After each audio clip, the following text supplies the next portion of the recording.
estamos mesmo reféns daquele pedaço de mar? Para já, sim. Uhum. E se acreditarmos no primeiro-ministro, não, ao ministro dos Estrangeiros da Indonésia, daqui a uns tempos, também no Estreito de Malaca, porque ele também quer cobrar portagens. Enfim, não é a posição oficial, e que seria uma portagem a dividir, seriam portagens a dividir entre a Indonésia, a Malásia e Singapura, mas mostra que isto pode estar tudo a mudar. Pode estar tudo a mudar e os impactos são globais e vão ser globais, e desse ponto de vista, quem anda a fazer políticas de curto prazo é capaz de ir pagar muito caro. A pagar muito caro, e já iremos a isso mais daqui adiante, mais lá para adiante. Mas para já, quem está a perder mais, quem está a perder menos. Bem, tu falaste em $120, durante a noite chegou aos 126 nos mercados do Oriente. Agora a esta hora está em 120,88, segundo aqui a informação online. Portanto, estamos mesmo com preços elevados. Enfim, na crise da guerra da Ucrânia chegou também a estes valores, portanto depois voltou a baixar, mas aqui a questão é um pouco diferente, e veremos o que é que vai acontecer. O que é que, assim, muito rapidamente, o que é que pode acontecer nos próximos tempos? Ora bem, nós sabemos que do lado dos Estados Unidos não há intenção de aliviar a pressão sobre o Estreito de Hormuz no que diz respeito ao bloqueio dos navios que se dirigem para o Irão.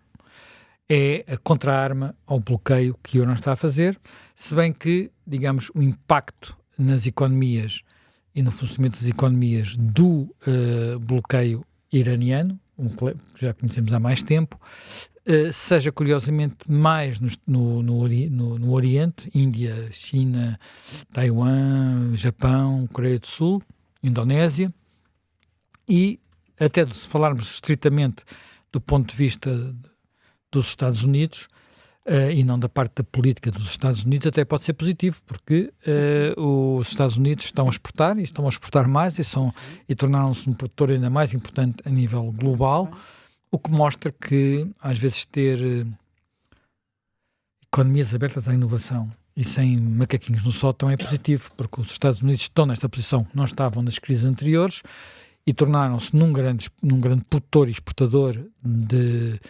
hidrocarbonetos, por causa da inovação que é o gás de xisto e o petróleo de xisto. Coisa que a Europa também tem, mas não quis nem quer explorar. E tem muito, não quis nem quer explorar, e portanto está a pagar o preço disso. Está a pagar e continuará a pagar o preço disso. Nomeadamente, um país que está em grandes atribulações económicas, pensa-se que tem importantes reservas, que é a França, não é? Tem a França, tem a Alemanha, tem a Polónia, pelo menos. Portanto, mas a França que está naquela aflição. E tem o Reino Unido, mas enfim. Mas ninguém quis, não vamos, é um outro tema, talvez desse um contracorrente um dia destes, se isto continuar, o problema do gás e do petróleo de xisto.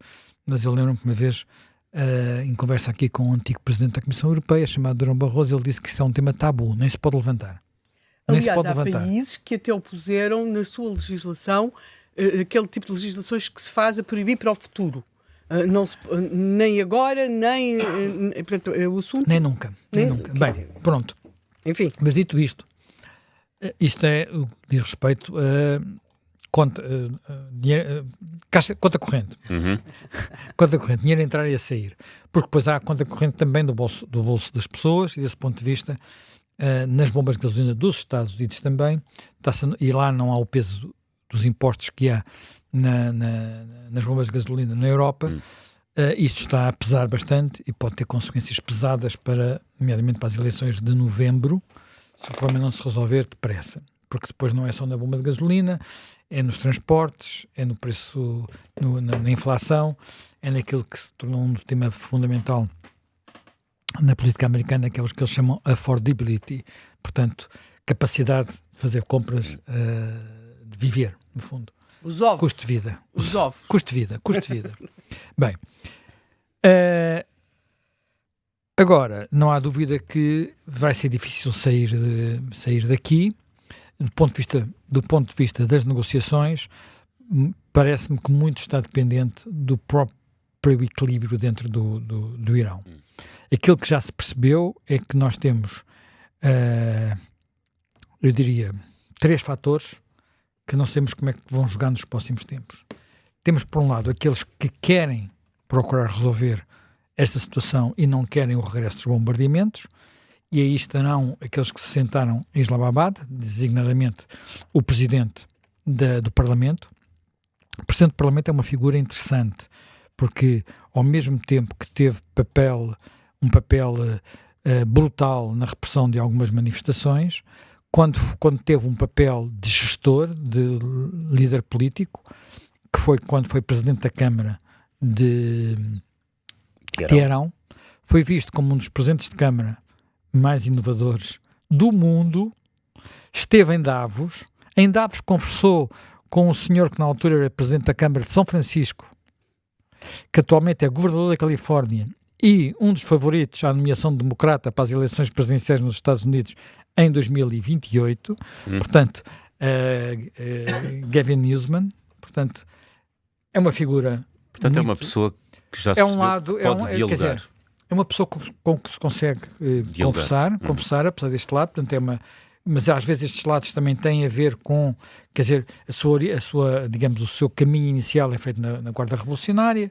portanto, durante a guerra ainda do Irão-Iraque, na década de 80, tem este lado. E depois já há um outro lado que é muito relevante, que é os fanáticos, que existem e que têm, inclusive, controle sobre alguns órgãos de informação, nomeadamente a televisão, que são muito ideológicos e que esses não querem nada. Portanto, nada, nem sequer criam conversações, mas estes têm um ponto fraco. É que a identificação que às vezes é feita entre eles e a Guarda Revolucionária é porventura exagerada. Porquê? Porque eles não combatem. Eles são só combatentes de boca. E quem combate, quem está na linha quem está a sofrer, quem é bombardeado, quem já teve muitas baixas, esses... E além disso, na Guarda Revolucionária também tem muitos interesses económicos, esses sentem que não podem voltar apenas a ser bombardeados, digamos assim.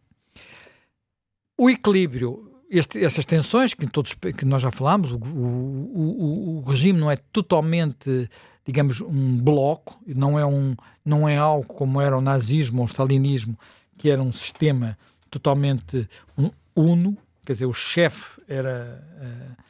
o chefe dizia era sagrado. Aqui é um pouco diferente e muitas vezes a arbitragem entre estes vários setores era feita pelo líder supremo. O grande problema é que o líder supremo atualmente está em parte incerta. Não é totalmente em parte incerta, tudo indica que está em estado incerto. Foi ferido. O seu estado de saúde não se conhece bem, nunca foi visto ainda, e seguramente não está no dia-a-dia, como estava o seu pai, Ali Khamenei, portanto o Mostafa Khamenei, portanto não sabemos bem como é que ele está. Portanto, aqui a pressão, a arma do bloqueio do Irão, é uma arma que pode ter relevo. A situação interna, vamos lá ver, quem quiser pegar no país a seguir e não estiver ali apenas numa cruzada contra Israel e a América, quem quiser a seguir pegar no país, e apesar de tudo, nestas lideranças, há quem tenha essa visão, quer dizer, quem teve lugares executivos, quem procura ir resolver o problema, quer dizer, lidar com os problemas do dia-a-dia, apesar para todos os efeitos, a gente acha que estes regimes são apenas ideológicos, mas têm outras componentes. Portanto, não quero... Sente que, de repente, a inflação subiu para os 50%, as infraestruturas estão muito destruídas. Eu ontem vi um número que me deixou muito, muito impressionado. E acho que, com uma comparação com o nosso PTRR e o nosso PIB, ajuda a perceber isso. Não se sabe bem exatamente qual é o PIB do Irão, mas é possível, é uma coisa muito impressionante este número, é possível que o PIB do Irão seja mais ou menos o PIB de Portugal. O que para um país daquele tamanho, com o petróleo que tem, é muito revelador. E tem 90 milhões de habitantes. Pronto, pode ser maior, há aqui sempre aquele problema de como é que se calcula o PIB. Segundo, eu não quero trocar, segundo o FMI, será cerca de 30% maior que o PIB de Portugal, segundo o Banco Mundial será mais ou menos o mesmo que o PIB de Portugal. Portanto, neste caso, andará à volta dos 300 mil milhões de dólares, que é mais ou menos também o PIB português. Eu estou a falar de números genéricos. Ora, o cálculo daquilo que são já as destruições, fora aquelas dos infraestruturas militares provocadas por esta guerra, estará nos 200 mil milhões. O que significa 2/3 do PIB.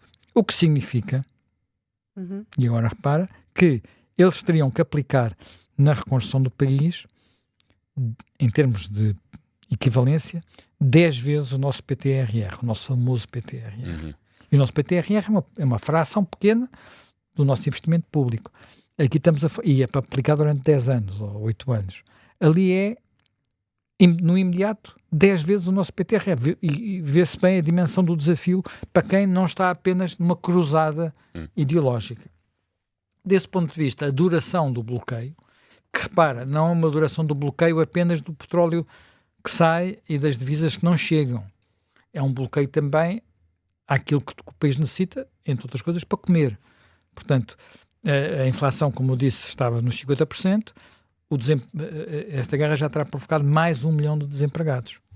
Num país relativamente jovem, isto é também, quer dizer, as pessoas para já não vão voltar para a rua como estiveram em janeiro, porque não há condições para isso, não parece haver condições para isso, mas a pressão não deixa de ser grande. Portanto, há uma pressão para resolver, para voltar à mesa das negociações, e essa pressão está dentro do lado do regime. Até que ponto é que se poderá ou não chegar a um acordo, já é outro tema, e mais uma vez terá a ver com o eventual equilíbrio entre estas diferentes fações.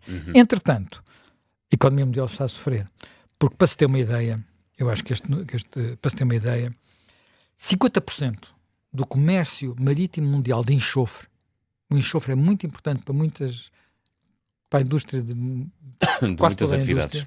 Muitas atividades, passa pelo Estreito de Hormuz. 34% do comércio de petróleo bruto.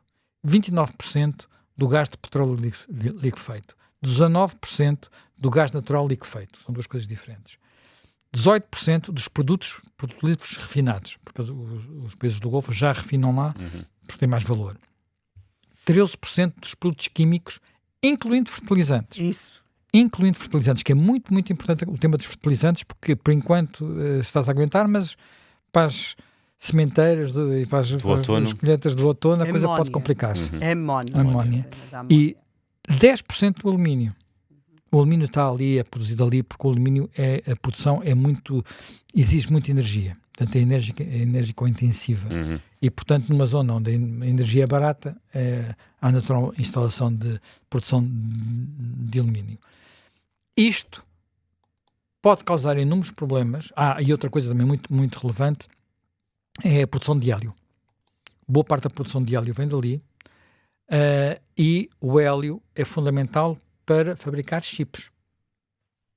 Portanto, e nós hoje estamos dependentes totalmente de chips. Totalmente de chips. Andamos com chips por todo lado.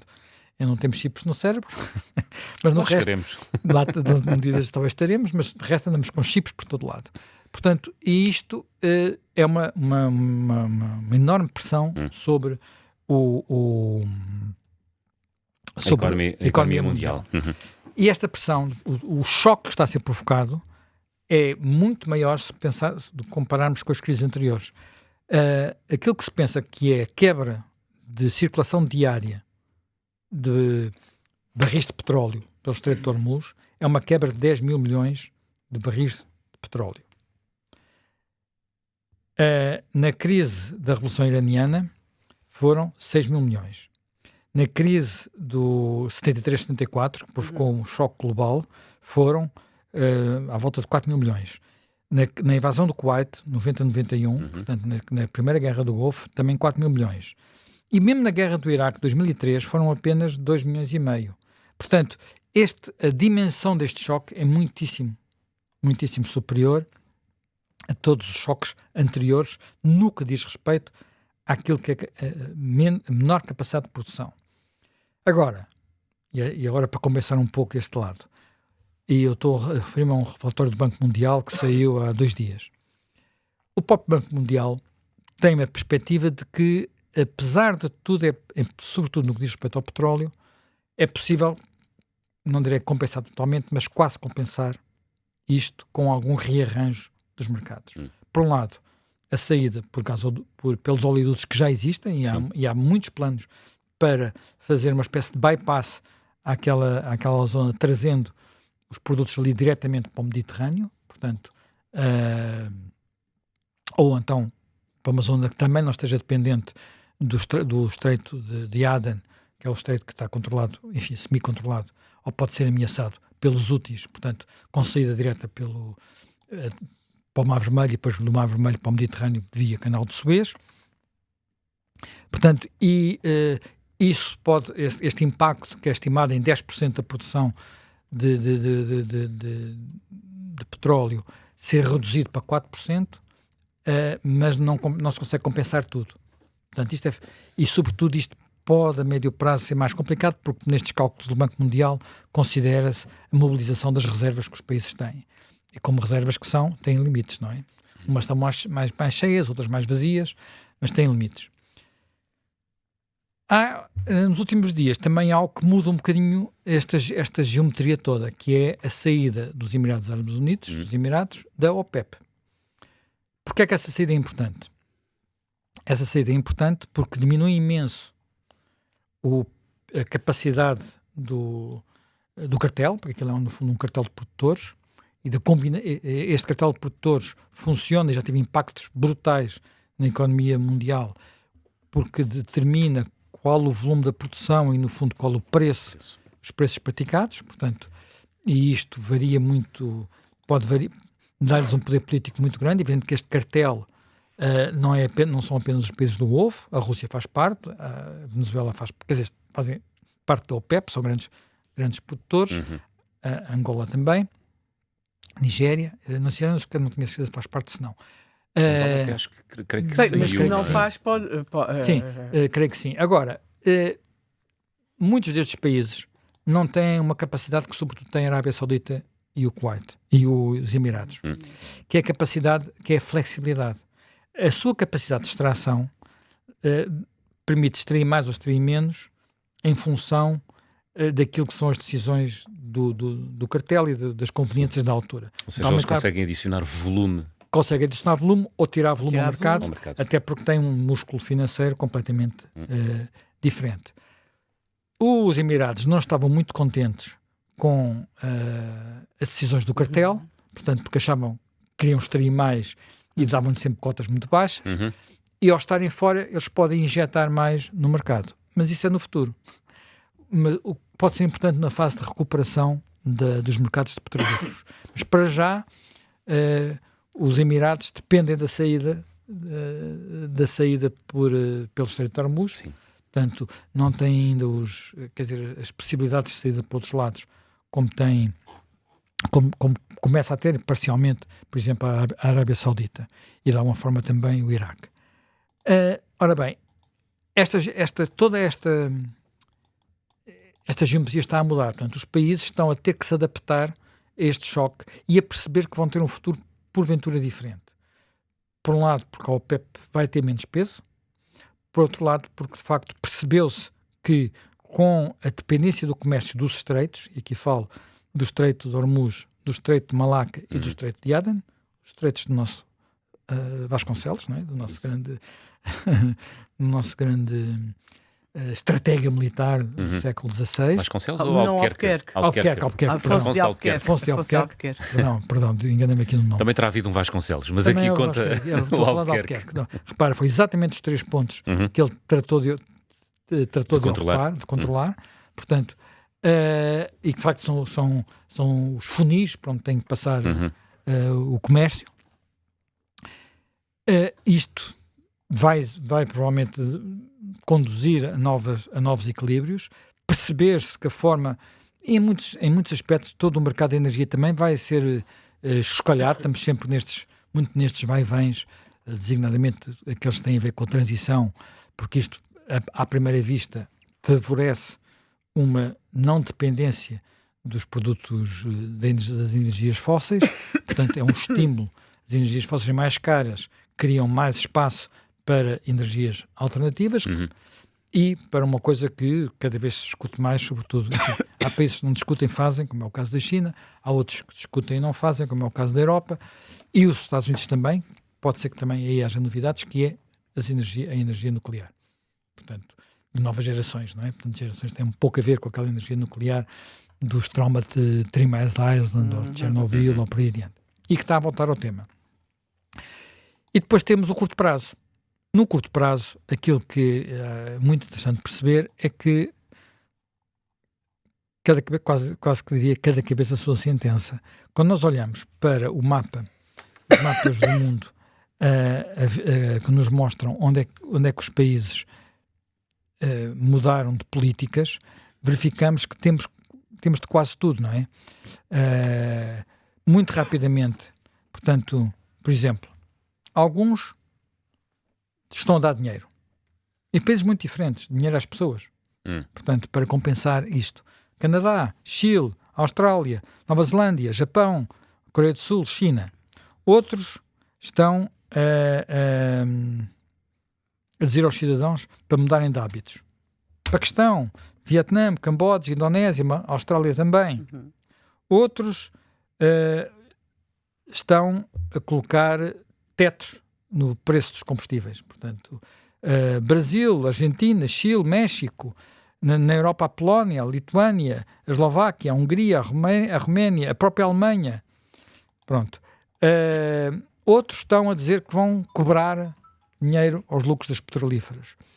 Outros, aqueles que têm portanto, começaram a outros não, isso aí quase todos começaram a libertar os barris de petróleo que tinham em reserva. Portanto, há aqui muitas políticas diferentes e mesmo quando falamos, por exemplo, de políticas fiscais, baixar os impostos sobre os produtos petrolíferos para tentar conter os preços, aí temos políticas diferentes dentro da própria União Europeia. Porque temos países como Portugal que basicamente estão a fazer, aliás, este governo está a fazer, o que o anterior fez em circunstâncias parecidas, que é quando o preço, na formação do preço da gasolina e do gasóleo, há dois impostos, o imposto sobre produtos petrolíferos e o IVA. E o IVA é aplicado sobre, o IVA é uma espécie de imposto a dobrar, porque é aplicado sobre o preço base, que é o preço a que, digamos, o produto chega à bomba, o imposto sobre produtos petrolíferos, e depois em cima disto vai o IVA. Quando o preço, o imposto sobre produtos petrolíferos é fixo, é X por litro. O preço base varia conforme as flutuações do mercado mundial e neste momento subiu, o que significa que quando este bolo sobe, o IVA que se aplica em cima, sendo a mesma taxa, 23%, mas também dá mais rendimento ao Estado. Aquilo que este governo está a fazer, como o governo de Costa fez, foi devolver aos contribuintes o ganho que o Estado estaria a ter de receita a mais. E que é um ganho muito significativo, muitos milhões de euros de receita a mais. Portanto, devolve, mas repara, isto representa apenas sensivelmente 1/5 do aumento. Portanto, por cada 10 cêntimos de aumento, o governo devolve 2. As pessoas encaixam 8. Aquilo que outros países fizeram, com destaque para a Polónia e para a Espanha, é começar também a mexer no IVA. Além disto causar problemas na Europa, portanto, a Europa é completamente contra isso, já avisou a Espanha que foi mais agressiva nesse domínio. Isto tem outros problemas. E esse outro problema é, para mim, o principal problema neste domínio é que vai contra a boa política económica, a política de boa aplicação dos recursos públicos. Porquê é que eu estou a dizer isto? Porque aquilo que, por exemplo, ontem se falou muito no Parlamento, que é deixam um IVA, IVA zero na alimentação, é dar dinheiro a todos. Porque IVA zero para comprar pão é IVA zero, para comprar caviar é IVA zero. Enfim, estou a exagerar, mas sobretudo quem pode comprar, não é o caso do caviar, mas quem vai comprar pão compra o pobre e o rico, portanto eu estou a subsidiar o pobre e o rico. Isso. Quem vai comprar pão, quem vai comprar frango, quem vai comprar carne, quem vai comprar leite, quem vai comprar arroz, todos compram. Estou a subsidiar o pobre e o rico. E, portanto, se eu quiser aplicar bem os recursos públicos, o que eu devo fazer é tentar devolver esse dinheiro diretamente a quem mais precisa. Isso já foi muito discutido quando o anterior governo fez isso, e muita gente defendeu que era um mau uso dos recursos públicos ter descido o IVA na alimentação. Repara, o choque na altura era muito menor, estávamos a falar de 7, 8% de inflação. Neste momento, a estimativa do Banco Mundial para o impacto global de tudo isto, se tudo correr mal, é 2% em cima da inflação pré-existente. Portanto, estamos a falar de uma diferença grande. Não, podem-se fazer as contas que nós quisermos. E é evidente que isto faz subir o preço da alimentação, é evidente que isto, aquilo e aquilo outro. A questão é saber a quem é que vamos ajudar. Se vamos ajudar os automobilistas à conta de quem não tem automóvel, se vamos ajudar quem tem carros de alta cilindrada que consomem mais à conta daqueles que têm carros económicos, se vamos, enfim, tudo isso são políticas que não é apenas de fazer o tipo de discussão fácil que ontem as oposições fizeram no Parlamento.